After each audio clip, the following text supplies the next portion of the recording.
ഇനി നേരെ നമ്മൾ ഫ്രണ്ട് പീസിൻ്റെ മുകളിൽ സെൻറ്ററും മാർക്ക് ചെയ്തെടുക്കണം. ഫ്രണ്ട് പീസ് ചെക്ക് ചെയ്ത് നോക്കിയിട്ട് തന്നെ എടുക്കണം കേട്ടോ. ആം ഹോളും നമുക്ക് എന്തായാലും വ്യത്യാസം ഉണ്ടാവും. വേറെ വ്യത്യാസമൊന്നും മനസ്സിലാവില്ല, അതുകൊണ്ടാണ് പറഞ്ഞത്. എന്നിട്ട് സെൻറ്റർ ഫോൾഡ് ചെയ്തിട്ട് ഫേസിങ്ങിൻ്റെ പാർട്ടാണെങ്കിലും നമ്മൾ യോക്ക് പാർട്ടാണെന്നുണ്ടെങ്കിലും സെൻറ്റർ നന്നായിട്ട് മാർക്ക് ചെയ്ത് കൊടുക്കുക. എന്നിട്ട് നമ്മളത് മാച്ച് ചെയ്തിട്ട് വെച്ച് കൊടുക്കുകയാണ് വേണ്ടത്.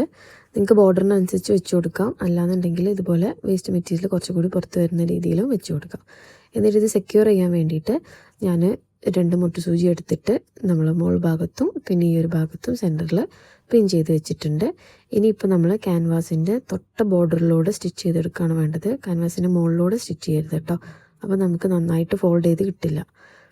മൊത്തമായിട്ട് നമുക്ക് ഈ ഒരു ആവശ്യമുള്ള രീതിയിൽ നല്ല സാവധാനം സ്റ്റിച്ച് ചെയ്തെടുത്താൽ മതി.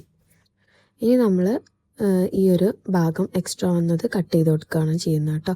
സാധാ ഫേസിങ് ചെയ്യുന്ന അതേ രീതിയിൽ തന്നെ എക്സ്ട്രാ വന്ന ഭാഗം കട്ട് ചെയ്യുക. ഇപ്പോൾ സ്റ്റിച്ച് ചെയ്തതിൻ്റെ ബോർഡറിലൂടെ അതും കട്ട് ചെയ്തെടുക്കുക കേട്ടോ. ഇങ്ങനെ കട്ട് ചെയ്തതിന് ശേഷം നമുക്ക് ഇപ്പോൾ കർവല്ലേ, നമുക്ക് ഉള്ളോട്ടേക്ക് മറിച്ചിട്ട് കൊടുക്കണ്ടേ.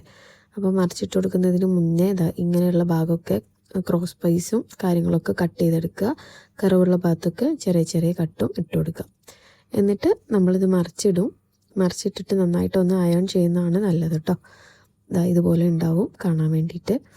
ഇനി അയൺ ചെയ്ത് കഴിഞ്ഞു. ഇനി ഉള്ളിലുള്ള വശത്ത് ഞാൻ ഇതുപോലെ ഒരു ഗമ്മ് വെച്ചിട്ട് നന്നായിട്ട് തേച്ചിട്ട് നമ്മൾ ഇതുപോലെയുള്ള നമുക്ക് ആവശ്യമുള്ള ലേസ് ബോർഡർ ഉള്ളോട്ടേക്ക് വരുന്ന രീതിയിൽ വെച്ച് കൊടുക്കുകയാണ് ചെയ്യുന്നത്. കോർണറിലൊക്കെ ചെറിയ കട്ടിട്ട് കൊടുത്താൽ ലേസ് നന്നായിട്ട് ഫ്ലെക്സിബിളായിട്ട് കിട്ടും.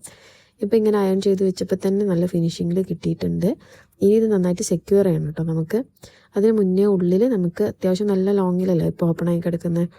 അപ്പോൾ ആദ്യം വെച്ചിട്ടുള്ള പീസ് നമുക്ക് വെച്ച് കൊടുക്കണം. അത് ഏത് ലെങ്ത്തിലാണ് നമ്മൾ നെക്ക് വേണ്ടതെന്ന് നോക്കിയിട്ട് ഇതുപോലെ ഗമ്മ് തേച്ചിട്ട് നമ്മുടെ ഈ ഒരു പീസ് വെറുതെ അവിടെ ഒന്ന് സ്റ്റിക്ക് ചെയ്തിട്ട് ജസ്റ്റ് ഒന്ന് അയൺ ചെയ്തിട്ട് ഫിക്സ് ചെയ്യാം.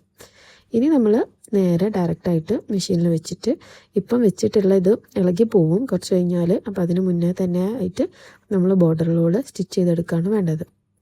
ഇങ്ങനെ സ്റ്റിച്ച് ചെയ്യുന്ന സമയത്ത് നമ്മൾ പുറത്തോട്ടോ ഉള്ളിലോട്ടോ ആയിട്ട് പോകരുത്.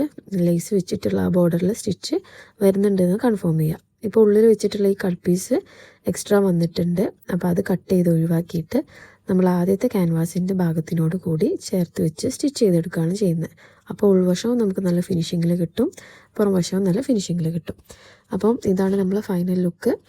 അപ്പോൾ ഓക്കെ, നെക്സ്റ്റ് വീഡിയോ ആയിട്ട് വീണ്ടും കാണാം. നമ്മൾ ഈ ഒരു അക്കൗണ്ട് ജസ്റ്റ് ഒന്ന് ഫോളോ ചെയ്യാം കേട്ടോ.